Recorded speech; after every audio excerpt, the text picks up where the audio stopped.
तर महापालिका आणि पोलीस प्रशासनाच्या वतीने आज कालपासून संयुक्त कारवाई करण्यात आलेली आहे। रस्ता पूर्ण मोकळा केलेला आहे। काय आवाहन करताल?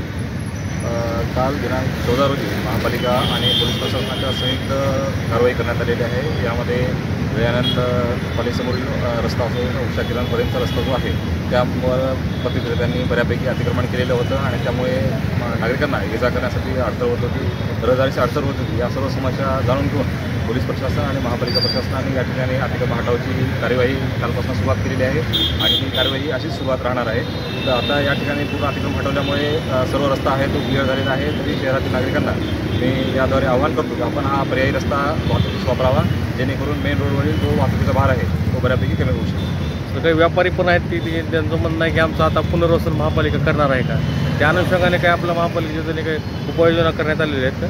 निश्चितच आम्ही महापालिका प्रशासन ज्या ठिकाणच्या अतिक्रमण हटवत आहोत त्या ठिकाणी पर्यायी व्यवस्था देण्याचा महापालिका प्रशासन प्रयत्न करत आहे आणि त्याच अनुषंगाने पथविक्रेता धोरणसुद्धा जे काय आहे ते तयार करण्याचा महापालिका प्रशासन प्रयत्न करत आहे।